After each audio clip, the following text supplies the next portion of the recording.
ನಮಸ್ತೆ friends, good food land ಚಾನಲ್ಗೆ ನಿಮಗೆಲ್ಲರಿಗೂ ಆತ್ಮೀಯ ಸ್ವಾಗತ. ಇವತ್ತು ಅಕ್ಕಿ ಹಿಟ್ಟಲ್ಲಿ ಮಾಡಿದಂತಹ ಶಾವಿಗೆ ಮಾಡಿ ತೋರಿಸ್ತಾ ಇದ್ದೇನೆ. ಒಂದು ಒಳ್ಳೆ ಒಗ್ಗರಣೆ ಹಾಕಿ ಮಾಡಿ ತೋರಿಸಿದ್ದೇನೆ. ಖಂಡಿತ ನೀವು ಒಮ್ಮೆ ಟ್ರೈ ಮಾಡಿ ನೋಡಿ ಫ್ರೆಂಡ್ಸ್. ಹಾಗಾದರೆ ಹೇಗೆ ಮಾಡೋದೆಂದು ನೋಡುವ. ಒಂದು 3 ಕಪ್ ಅಥವಾ ಬೌಲ್ ನಿಮಗೆ ಎಷ್ಟು ಬೇಕು ನೋಡಿ ತಗೊಳ್ಬಹುದು. ನಾನು 3 ಬೌಲ್ನಲ್ಲಿ ಅಕ್ಕಿ ಹಿಟ್ಟನ್ನು ಹಾಕ್ತಾ ಇದ್ದೇನೆ. ನೋಡಿ, ಈ ರೀತಿ ಸೈಡಲ್ಲಿ ಹಾಕಿ ನಡುವೆ ಸ್ವಲ್ಪ ಜಾಗ ಮಾಡ್ತೇನೆ. ಯಾಕಂದರೆ ನಾವು ಅದಕ್ಕೆ ಉಪ್ಪು ಮತ್ತು ತುಪ್ಪ ಹಾಕಲಿಕ್ಕೆ ಉಂಟು. ಸ್ವಲ್ಪ ನೋಡಿ, ಈ ರೀತಿ ಸ್ವಲ್ಪ ಸೈಡಲ್ಲಿ ಮಾಡಬೇಕು. ಮತ್ತು 3 ಕಪ್ಪಿನಷ್ಟು ನಾನು ನೀರನ್ನು ಬಿಸಿ ಆಗಲಿಕ್ಕೆ ಇಟ್ಟಿದ್ದೇನೆ.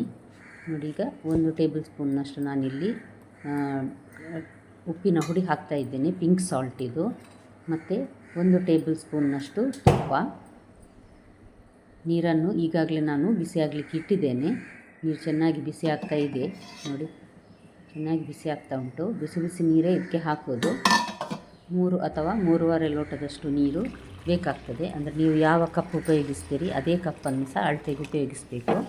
ನಾನಿಲ್ಲಿ ಈಗ ಹಾಕಿದ್ದೇನೆ ನೋಡಿ, 3.5 ಕಪ್ಪಿನಷ್ಟು ಉಂಟು. ಅದರಲ್ಲಿ 3 ಕಪ್ಪಿನಷ್ಟು ನೀರನ್ನು ಹಾಕಿ ಈಗ ಈ ರೀತಿ ಸೌಟಿನ ಕಡೆ ಭಾಗದಿಂದ ನೋಡಿ ಈ ರೀತಿ ಮಿಕ್ಸ್ ಮಾಡ್ತೇನೆ. ಯಾಕಂದರೆ ತುಂಬ ಬಿಸಿ ಇದೆ, ಕೈ ಹಾಕಲಿಕ್ಕಾಗೋದಿಲ್ಲ. ಅದಕ್ಕೋಸ್ಕರ ಚೆನ್ನಾಗಿ ಈ ರೀತಿ ಸೌಟಲ್ಲಿ ಮಿಕ್ಸ್ ಮಾಡಬೇಕು. ನೀವಿನ್ನೂ ನನ್ನ ಚಾನಲ್ ಗುಡ್ ಫುಡ್ ಲ್ಯಾಂಡನ್ನು ಸಬ್ಸ್ಕ್ರೈಬ್ ಮಾಡಿಲ್ಲ ಅಂದರೆ ದಯವಿಟ್ಟು ಸಬ್ಸ್ಕ್ರೈಬ್ ಮಾಡಿ. ಹಾಗೂ ನಿಮ್ಗೆ ಇಷ್ಟ ಆದರೆ ಈ ರೆಸಿಪಿ ಖಂಡಿತ ಲೈಕ್ ಬಟನನ್ನು ಪ್ರೆಸ್ ಮಾಡಿ ಮತ್ತು ಫ್ಯಾಮಿಲಿ ಫ್ರೆಂಡ್ಸಿಗೆ ಶೇರ್ ಮಾಡೋದನ್ನು ಮರಿಬೇಡಿ. ನೋಡಿ, ಈ ರೀತಿ ಮಾಡಿ ನಾನೀಗ ಒಂದು 10 ನಿಮಿಷ ಹಾಗೆ ಮುಚ್ಚಳ ಮುಚ್ಚಿ ಇಡ್ತೇನೆ. ನಾನಿದನ್ನು 5 ನಿಮಿಷ ಇಟ್ಟರೆ ಸಹ ಸಾಕಾಗ್ತದೆ. ನಂತರ ಸ್ವಲ್ಪ ಕೈಗೆ ಮುಟ್ಲಿಕ್ಕಾಗಬೇಕು, ಅಷ್ಟು ಬಿಸಿ ಇರುವಾಗ ಈ ರೀತಿ ಒಂದು ಸಲ ಚೆನ್ನಾಗಿ ಮಿಕ್ಸ್ ಮಾಡಿ ಇದನ್ನು ಅಂಟು ಮಾಡಿ ನಂತರ ಈಗ ಶಾವಿಗೆ ಒತ್ತೋದಕ್ಕೆ ನಾವು ರೆಡಿ ಮಾಡುವ. ತಣ್ಣಗಾಗಲಿಕ್ಕೆ ಬಿಡಬಾರ್ದು. ನೋಡಿ, ಕೈಗೆ ಜಾಸ್ತಿ ಅಂಟುವುದಿಲ್ಲ ಇದು. ನಾನು ಮುಚ್ಚಳ ಮುಚ್ಚಿ ಇಟ್ಟಿದ್ದೇನೆ.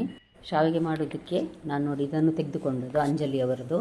ಒಳ್ಳೆಯದಾಗ್ತದೆ ಇದರಲ್ಲಿ. ಮತ್ತು ಚಕ್ಕುಲಿ ಸಹ ಮಾಡ್ಬೋದು ಇದರಲ್ಲಿ. ನೋಡಿ, ಈ ರೀತಿ ಇರ್ತದೆ. ಇದನ್ನು ಪ್ರೆಸ್ ಮಾಡಿ ಮಾಡುವುದರಿಂದಾಗಿ ಇದು ಕೈಗೆ ನೋವಾಗುವುದಿಲ್ಲ ಮತ್ತು ತುಂಬ ಒಳ್ಳೆಯದಾಗ್ತದೆ ಕೂಡ ಇದರಲ್ಲಿ.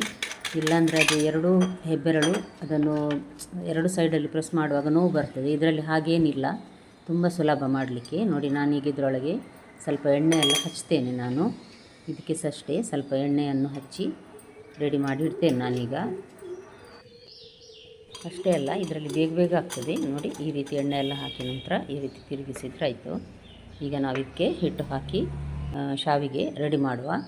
ಒಂದು ಸಾಧಾರಣ ಒಂದು ಗಾತ್ರದ ಉಂಡೆ ತೆಗೆದುಕೊಂಡು ಅದನ್ನು ನೋಡಿ ಈ ರೀತಿ ಉದ್ದಕ್ಕೆ ಪ್ರೆಸ್ ಮಾಡಿ ನಾನೀಗ ಇದರೊಳಗೆ ಹಾಕ್ತಾ ಇದ್ದೇನೆ. ಎಷ್ಟು ಬೇಕು ನೋಡಿ ಅದರೊಳಗೆ ಫುಲ್ ಹಾಕಿದ್ರೆ ಆಯಿತು. ನಂತರ ಅದನ್ನು ಮುಚ್ಚಿ ಪ್ರೆಸ್ ಮಾಡಬೇಕು. ಈ ರೀತಿ ಇದನ್ನು ಹಾಕಿ ತಿರುಗಿಸಿ ಟೈಟ್ ಮಾಡಿದ್ರೆ ಆಯಿತು. ಪ್ರತಿ ಸಲ ಸಹ ಶಾವಿಗೆ ಒತ್ತಬೇಕಾದ್ರೆ ಇದೇ ರೀತಿ ಮಾಡಿದ್ರೆ ಆಯಿತು. ತುಂಬ ಸುಲಭ. ಈ ಪ್ರೆಸ್ಸಿಂಗ್ ಇರುವ ಹ್ಯಾಂಡಲ್ ಇರೋದ್ರಿಂದಾಗಿ ಸುಲಭ ಆಗ್ತದೆ, ಕೆಲಸ ಸಹ ಬೇಗ ಆಗ್ತದೆ. ನೋಡಿ, ಅದರಲ್ಲಿ ನಾನೀಗ ಪ್ರೆಸ್ ಮಾಡ್ತಾ ಇದ್ದೇನೆ. ನೋಡಿ, ಎಷ್ಟು ಆರಾಮದಲ್ಲಿ ಬರ್ತಾ ಇದೆ ಅಲ್ಲ. ಕೈಗೆ ತುಂಬ ಪ್ರೆಸ್ ಮಾಡಿ ನೋವು ಸಹ ಆಗೋದಿಲ್ಲ ನಮಗೆ. ಇಲ್ಲಾಂದರೆ ಕೆಲವು ಪ್ರೆಸ್ ಮಾಡಿ ಹೆಬ್ಬೆರಳು ನೋವು ಬರ್ತದೆ. ಇದರಲ್ಲಿ ಹಾಗೇನಿಲ್ಲ. ಹಾಗಾಗಿ ಅಂಜಲಿ ಅವ್ರದ್ದು ಒಳ್ಳೆಯದಾಗ್ತದೆ ಇದು ಶಾವಿಗೆ ಪ್ರೆಸ್ ಮಾಡುವಂಥ ಮೆಷಿನ್ ಇದು. ನಾನು ಈಗಾಗಲೇ ನೀರು ಬಿಸಿ ಮಾಡಲಿಕ್ಕೆ ಇಟ್ಟಿದ್ದೇನೆ ಇಲ್ಲಿ ಸ್ಟೀಮ್ ಪಾತ್ರೆಯಲ್ಲಿ, ಇಡ್ಲಿ ಪಾತ್ರೆಯಲ್ಲಿ. ಚೆನ್ನಾಗಿ ನೀರು ಬಿಸಿ ಆಗ್ತಾ ಉಂಟು. ಈಗ ನಾನು ಇದಕ್ಕೆ ರೆಡಿ ಮಾಡಿದ ನೋಡಿ ಶಾವಿಗೆಯನ್ನು ಹಾಕ್ತಾ ಇದ್ದೇನೆ. 2 ಶಾವಿಗೆ ನಿಮಗೆ ತೋರಿಸಿದೆ ನೋಡಿ, ಅದನ್ನೀಗ ನಾನು ಇದಕ್ಕೆ ಹಾಕಿದ್ದೇನೆ. ಈಗ ಒಂದನ್ನು ನಾನು ಡೈರೆಕ್ಟ್ ನೋಡಿ ಅದಕ್ಕೆ ಪ್ರೆಸ್ ಮಾಡಿ ತೋರಿಸ್ತೇನೆ.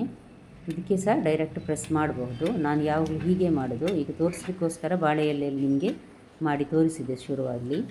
ಈಗ ಇದನ್ನು ಮುಚ್ಚಳ ಮುಚ್ಚಿ ಒಂದು 5 ನಿಮಿಷ ಬೇಯಿಸಬೇಕು ನಾವು. ಯಾಕಂದರೆ ಮೇಲಿಂದ ಮೇಲೆ ಹಾಕುವಾಗ ಅದು ಒಂದಕ್ಕೊಂದು ಅಂಟಿರ್ತದೆ. ಅದಕ್ಕೋಸ್ಕರ ಒಂದು ಸಲ ಬಿಸಿ ಆದರೆ ಅಂಟು ನಿಲ್ಲುವುದಿಲ್ಲ. ಅದಕ್ಕೋಸ್ಕರ ಒಂದು 7-8 ಏಲಕ್ಕಿಯನ್ನು ನಾನು ಗುದ್ದಿ ಪುಡಿ ಮಾಡಿ ರೆಡಿ ಮಾಡಿ ಇಡ್ತೇನೆ ಇದು ಒಗ್ಗರಣೆಗೆ ಹಾಕಲಿಕ್ಕೆ. ಈಗ ನೋಡಿ, 2ರ ನಡುವೆ ಇನ್ನೊಂದು ಶಾವಿಗೆಯನ್ನು ನಾನು ಪ್ರೆಸ್ ಮಾಡ್ತಾ ಇದ್ದೇನೆ. ಅದೇ ರೀತಿ ಈ ಕಡೆ ಸಹ 2 ಶಾವಿಗೆಯ ನಡುವೆ ಇನ್ನೊಂದು ಶಾವಿಗೆಯನ್ನು ಪ್ರೆಸ್ ಮಾಡಿ ಒಂದು 5 ನಿಮಿಷ ನೋಡಿ ಬೇಯಿಸಿ ಕೂಡಲೇ ನಂತರ ಅದೇ ರೀತಿ ಎಲ್ಲ ಶಾವಿಗೆಯನ್ನು ಸಹ 2ರ ನಡುವೆ ಆ ರೀತಿ ಪ್ರೆಸ್ ಮಾಡಿ ಇದೊಂದು 10 ನಿಮಿಷ ಇನ್ನು ಬೇಯಿಸಿದರೆ ಸಾಕು ಹೈ ಫ್ಲೇಮಲ್ಲಿ. ನಾನು ನೋಡಿ ಅರ್ಧ ಗಡಿಯಷ್ಟು ತೆಂಗಿನಕಾಯಿ ತೆಗೆದುಕೊಂಡಿದ್ದೇನೆ. ಇದನ್ನು ತುರಿದು ನೋಡಿ ರೆಡಿ ಮಾಡಿ ಇಟ್ಟಿದ್ದೇನೆ ನಾನು. ನೋಡಿ, ಅಷ್ಟೊತ್ತಿಗೆ ಚೆನ್ನಾಗಿ ಬೆಂದಿದೆ ಇದು. ಎಷ್ಟು ಚೆನ್ನಾಗಿ ಕಾಣ್ತದಲ್ಲ. ಅಷ್ಟೇ ಚೆನ್ನಾಗಿರ್ತದೆ. ಖಂಡಿತ ಒಂದು ಸಲ ನೀವು ಸಹ ಟ್ರೈ ಮಾಡಿ ನೋಡಿ ಫ್ರೆಂಡ್ಸ್. ಇದನ್ನೀಗ ಸ್ವಲ್ಪ ತಣ್ಣಗಾಗಲಿಕ್ಕೆ ಬಿಡುವ, ಬಿಸಿ ಬಿಸಿ ತೆಗಿಲಿಕ್ಕೆ ಆಗೋದಿಲ್ಲ ಅದು. ಈಗ ಇದಕ್ಕೆ ನಾನೀಗ ಏಲಕ್ಕಿ ಪುಡಿ ನೋಡಿ 7-8 ಏಲಕ್ಕಿ ತೋರಿಸಿದೆ ಆಗ, ಅದನ್ನು ಪುಡಿ ಮಾಡಿಟ್ಟಿದ್ದೆ. ಏಲಕ್ಕಿ ಪುಡಿ ಹಾಕಿದರೆ ಪರಿಮಳ ಮತ್ತು ಟೇಸ್ಟ್ ಸಹ ಚೆನ್ನಾಗಿರ್ತದೆ. ಸಕ್ಕರೆ ನಾನಿಲ್ಲೊಂದು 6 ಚಮಚದಷ್ಟು ಸಕ್ಕರೆ ಹಾಕ್ತೇನೆ. ನೀವು ಬೇಕಿದ್ದರೆ ಹಾಕ್ಕೊಳ್ಬೋದು, ಇಲ್ಲಾಂದರೆ ಹಾಕದೆ ಸಹ ಇರಬಹುದು, ಸ್ವಲ್ಪ ರುಚಿ ಆಗ್ತದೆ. ನಂದಿನಿಯವರದ್ದು ನಾನಿಲ್ಲಿ ತುಪ್ಪ ತೆಗೆದುಕೊಳ್ತಾ ಇದ್ದೇನೆ. 3 ಟೇಬಲ್ ಸ್ಪೂನ್ನಷ್ಟು ತುಪ್ಪ ನಂದಿನಿಯವರದ್ದು. ಜಾಸ್ತಿ ಹಾಕಿದರೆ ಸಹ ಒಳ್ಳೆಯದಾಗ್ತದೆ. 1 ಟೀ ಸ್ಪೂನ್ನಷ್ಟು ಸಾಸಿವೆ ನೋಡಿ, ಸಾಸಿವೆ ಈಗ ಸಿಡಿತಾ ಇದೆ.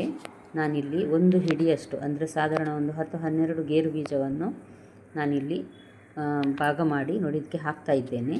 ಇದು ಒಳ್ಳೆ ಕೆಂಬಣ್ಣ ಬರುವವರೆಗೆ ಅಂದರೆ ಗೋಲ್ಡನ್ ಬ್ರೌನ್ ಆಗುವವರೆಗೆ ಫ್ರೈ ಮಾಡುವ. ಇದನ್ನು ಸಣ್ಣಗೆ ಕಟ್ ಮಾಡಿ ಸಹ ಹಾಕ್ಕೊಳ್ಬಹುದು. ಹೀಗಾಗಿದೆ ನೋಡಿ. ಇದನ್ನೀಗ ನಾನು ಇದಕ್ಕೆ ತೆಂಗಿನಕಾಯಿ ತುರಿಗೆ ಹಾಕಿದ್ದೇನೆ. ಇದನ್ನು ತೋರಿಸಲಿಕ್ಕೆ ಮರ್ತೋಯ್ತು. ಹಾಕಿ ಒಂದು ಸಲ ಚೆನ್ನಾಗಿ ತೆಂಗಿನ ತುರಿಯ ಜೊತೆ ಮಿಕ್ಸ್ ಮಾಡಬೇಕು. ಇದನ್ನು ಇಲ್ಲಿ ರೆಡಿ ಮಾಡುವಾಗ ಅಲ್ಲಿ ಶಾವಿಗೆ ಸಹ ಸ್ವಲ್ಪ ತಣ್ಣಗಾಗಿದೆ. ನಾನೀಗ ತೆಗಿತಾ ಇದ್ದೇನೆ ನೋಡಿ ಕೈಯಲ್ಲಿ, ಎಷ್ಟು ಬಿಡಿ ಬಿಡಿಯಾಗಿ ಬಂದಿದೆ ಅಲ್ಲ. ಒಂದು ಬಿಸಿ ಆದ ನಂತರ ಇನ್ನೊಂದು ಸಲ ಅದರ ಮೇಲೆ ಪ್ರೆಸ್ ಮಾಡಿದರೆ ಅಂಟಿ ಕೂತ್ಕೊಳ್ಳೋದಿಲ್ಲ. ಇದೇ ರೀತಿ ಬಿಡಿ ಬಿಡಿಯಾಗಿ ಬರ್ತದೆ ನೋಡಿ. ನಾನೀಗ ಎಲ್ಲ ಶಾವಿಗೆಯಲ್ಲಿ ನಮಗೆ ಎಷ್ಟು ಬೇಕು ನೋಡಿ ತೆಗೆದುಕೊಳ್ತೇನೆ. ನಾನು ಇದರ ಅರ್ಧದಷ್ಟನ್ನು ಇವತ್ತು ಮಾಡ್ತೇನೆ. ನಂತರ ಉಳಿದದಕ್ಕೆ ತೆಂಗಿನ ಹಾಲಿನಲ್ಲಿ ತಿನ್ನಲಿಕ್ಕೆ ಸಹ ಒಳ್ಳೆಯದಾಗ್ತದೆ. ತೆಂಗಿನ ಹಾಲಿಗೆ ಬೆಲ್ಲ ಹಾಕಿ ಏಲಕ್ಕಿ ಪುಡಿ ಹಾಕಿ ಮಾಡಿ ಸಹ ನಾವು ತಿಂತೇವೆ ಇದನ್ನು ನೋಡಿ. ಈ ರೀತಿ ಇದನ್ನು ಸ್ವಲ್ಪ ಕೈಯಲ್ಲೇ ಕಟ್ಟು ಮಾಡಿ, ಅಂದರೆ ಪುಡಿ ಮಾಡಿ ಇದನ್ನು ಹಾಕಬೇಕು. ಹಾಕಿದ ನಂತರ ಚೆನ್ನಾಗಿ ಒಂದು ಸಲ ಮಿಕ್ಸ್ ಮಾಡಬೇಕು. 2 ಸೌಟ್ ಅಥವಾ 1 ಸೌಟಲ್ಲಿ ಸಹ ಮಿಕ್ಸ್ ಮಾಡಬಹುದು. ಈ ರೀತಿ ತುಂಬ ರುಚಿಯಾಗಿರ್ತದೆ. ಬೆಳಗ್ಗೆ ಮಕ್ಕಳಿಗೆ ಕೊಡುವಾಗ ಸ್ವಲ್ಪ ಸಕ್ಕರೆ ಹಾಕಿ ಇದರ ಮೇಲೆ ಇನ್ನಷ್ಟು ಸ್ವಲ್ಪ ತುಪ್ಪ ಹಾಕಿ ಕೊಟ್ಟರೆ ತುಂಬ ಖುಷಿಯಲ್ಲಿ ತಿಂತಾರೆ ಮಕ್ಕಳು. ಇವತ್ತಿನ ರೆಸಿಪಿ ನಿಮಗೆ ಇಷ್ಟ ಆಗಿರ್ಬೋದು ಫ್ರೆಂಡ್ಸ್. ನಾಳೆ ಇನ್ನೊಂದು ಹೊಸ ರೆಸಿಪಿಯೊಂದಿಗೆ ನಿಮ್ಮನ್ನು ಮತ್ತೆ ಭೇಟಿ ಆಗ್ತೇನೆ. ನೋಡಿದೆಲ್ಲ ವೀಕ್ಷಕರಿಗೆ ಧನ್ಯವಾದ.